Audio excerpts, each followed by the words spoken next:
Hi, everyone. It's Noontime Knowledge, and I'm hoping if you can write in the comment log that you can hear me okay. I just want to make sure that you can hear me, and see if anybody is on. Okay.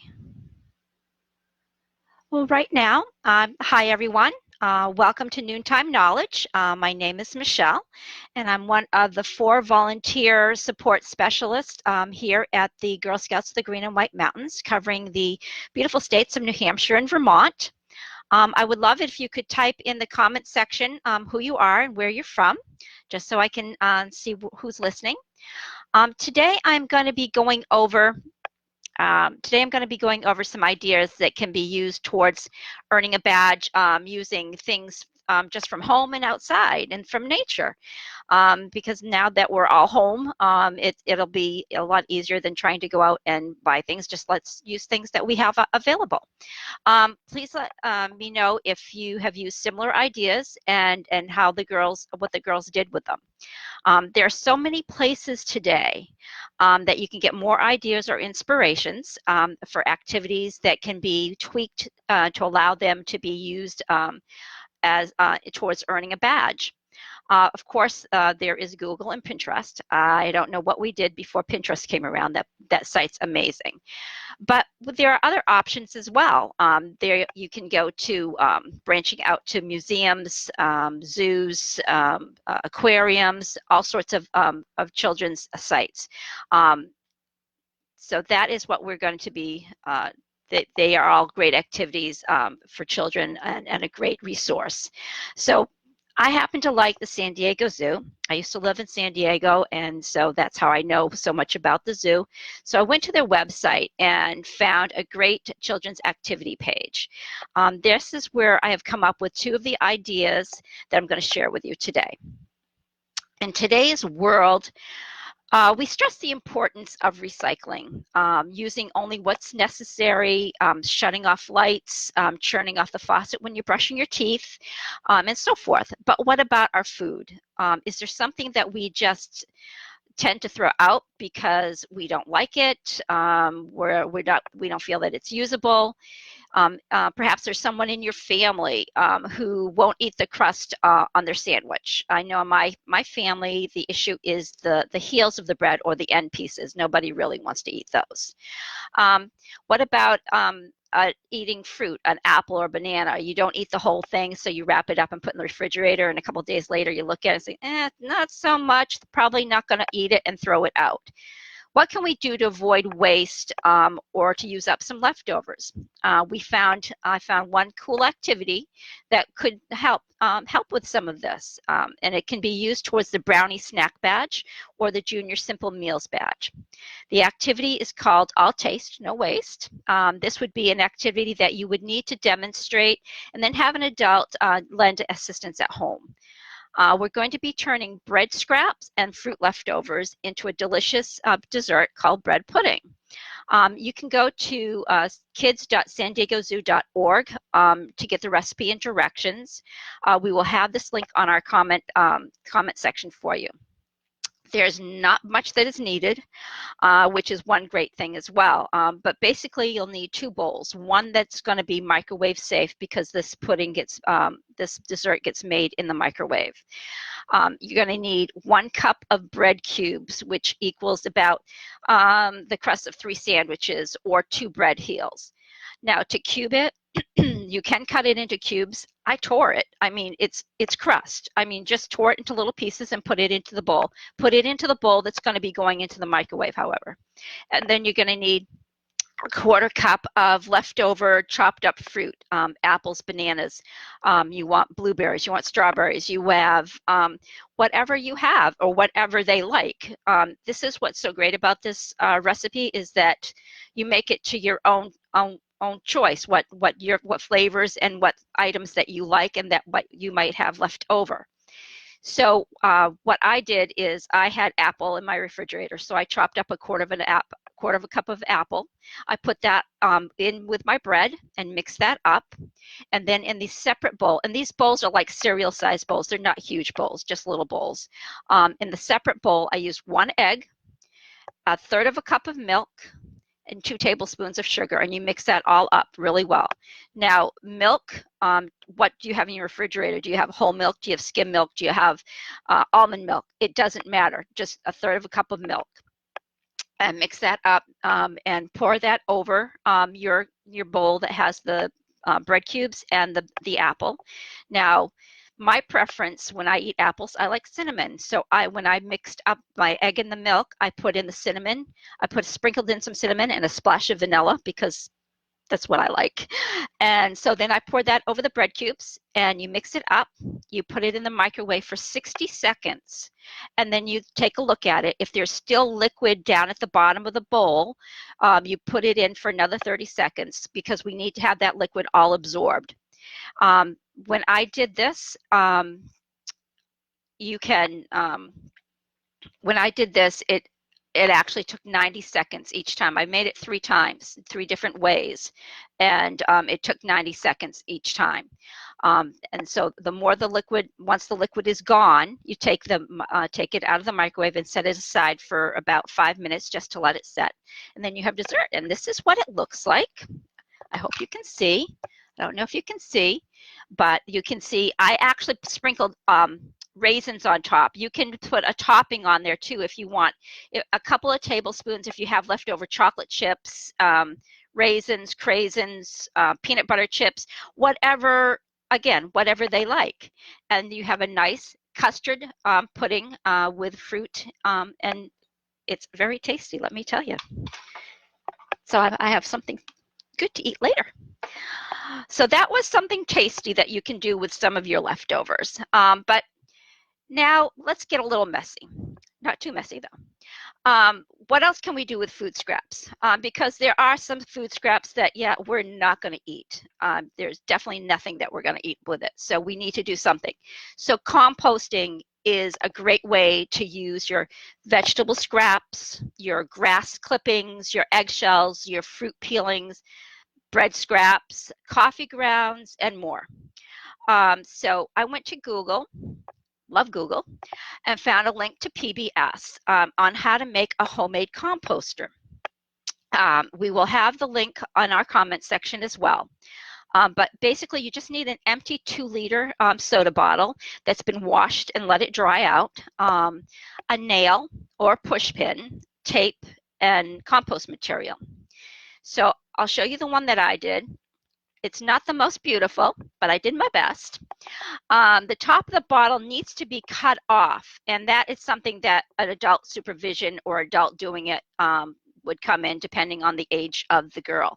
But scissors, or they say in the instructions online to use a knife. I get a little spastic about that with children, but I did scissors, and that's probably why I had a little bit of an issue.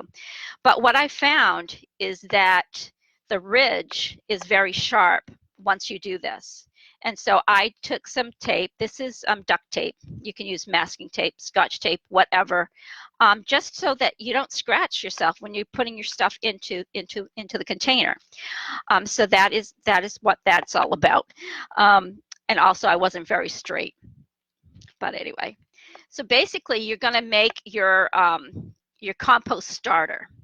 You're going to go outside and put some dirt, get some dirt, just regular dirt, not potting soil, just anything that's, out of the ground. And then put some newspaper shreds. I didn't have newspaper as ours goes to the recycling center. So I did have some shredded paper that I had in my shredder. So I used some of that. So if you have newspaper, and you can just tear it up in tiny pieces, put that in there, and then a handful of dried leaves. And basically what you're going to be doing is then you're going to be taking a squirt bottle and just spraying a little water in there. You just want to dampen it. You don't want to saturate it. And then take a spoon and mix it all in. And of course, if you don't have a spoon, a stick from outside, it works perfectly well. The one thing I didn't say, and I meant to, and I do apologize, is you're going to be putting holes in here. That's where the nail comes in, or the push pin. You're going to be putting nails in the holes 1, 2, 3 down here so that you have air coming in and you also have drainage. So that's what the nail is for. If you don't have a nail, you can use a push pin, but the hole is a lot smaller, so you're going to probably have to put in a lot more than what I did. So that is that. So once you have that in there and it's dampened and you you stir it around, now you're going to start adding in your peelings, your vegetable peelings, your banana peelings, apple cores, coffee grounds, whatever. And then you're going to continue to put that in a nice sunny area and let that go, and then you stir it every other day, still dampening it, and then adding things as needed, more dirt, more leaves, more peelings, whatever, until it makes into compost. And once it's compost, you can put it into little pots and plant your seeds for your flowers or your vegetable that you want to make. Or you can, if you have a vegetable garden or a flower garden outside, just take the compost out and turn it into that soil to give it some more nutrients. So then you're all set and you've got some compost. So that's kind of cool. And this could be used towards the Junior Gardener's Badge. But now that spring is here and we all want to get outdoors, definitely out hiking and just getting out into the fresh air. It's great to walk outside and just see all the nature around us. But in thinking of nature, I have found an activity called Leafy Animal Craft, also found on the San Diego Zoo site. The following ideas could be used towards the outdoor art maker, the outdoor creator, and the outdoor art explorer badge. One activity is collecting the leaves and making animal shapes by using them together on construction paper and white glue. I thought this would be a great idea to learn to be able to recognize the leaves and what trees they come from. And so I was all excited and I went outside to get my stuff to make my craft, and then I realized, of course, we're in the Northeast. And either most of the trees are still bare or they are just now starting to bud. So I wasn't going to find any leaves on the trees at this time. So I had to improvise. But that's what Girl Scouts do. I ended up making a turtle and a dragonfly. Now, again, I did not have construction paper.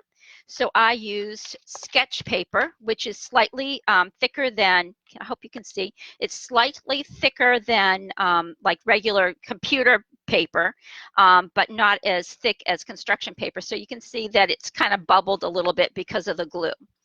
Now my leaves, again, because of them not being on the trees yet, I'm using trees from last year that were on the ground and practically, getting ready to be composted themselves. So on my turtle, I was able to find a basswood leaf for the body. For the body, and then I had to improvise on the poor little the feet and the head. So my feet are myrtle leaves that I found in my garden, and the head is pachysandra, which I also found in my garden, both of which are ground cover plants that are now coming up and are in bloom. And then I have my dragonfly, which the leaves are, let me see, are birch leaves, and the body is from my garden, which is from my Canterbury bells, the leaf from my Canterbury bells, and the eyes are little holly berries. So those are my animals that I came up with. And once the girls can go out and they use fresh leaves, they will look a lot prettier when they're not all brown and crispy. Another idea, so many ideas and in so little time. Another idea would be to make a picture or a 3D piece of art using a combination of nature, leaves, twigs, stones, moss, anything that can be found in nature that you can make into a piece of artwork. So my backyard is full of acorn caps. We have many squirrels. We have many oak trees, and they have left me an overabundance of acorn caps. So I had started putting acorn caps on. This is a piece of poster board. If I'd had a thicker piece of paper, I would have probably preferred like a foam board, but I did not have that. So again, I mean, if they don't have a piece of like poster board, they can take a piece of paper and tape it or glue it to a piece of cardboard, just something to give it some rigidity, because if they're using anything that has any weight to it, like I did with the caps, it bubbles up the paper, and if it was just regular paper, it would just be all loosey-goosey. So anyway, the center here is all my caps. And then what I did is I was able to find some beech leaves, and very pretty leaves, and I'm sure they would be even more pretty if they were their normal color. What I had to do though, because these leaves are so dry, because they're so they're beyond their time, I tried to get them to soften, because they were all curled, and every time I tried to open them, they're so dry they would fall apart. Glycerin would be a good idea to rub on the leaves, except I didn't have any. So I went through the cabinet, found some pump soap, pump hand soap that had glycerin in it. So I put that on all the leaves, got them soft enough so that I was able to lay them flat on the paper and glue them down. And now when we're using glue, we're just using your handy dandy old white glue. I have Crayola here, and then of course there's Elmer's glue, whatever, and glue them down. And now if the girls could do a picture using, again, stones, twigs, whatever they come up with that they can use to make a piece of art. So that's awesome. This is what I was able to come with. I can't wait to see what the girls would come up with. I've only talked about activities from 2 sites today, and there are so many more activities and sites available. From making butter to kitchen science to outdoors, what to do next. The girls are only limited by their own creativity.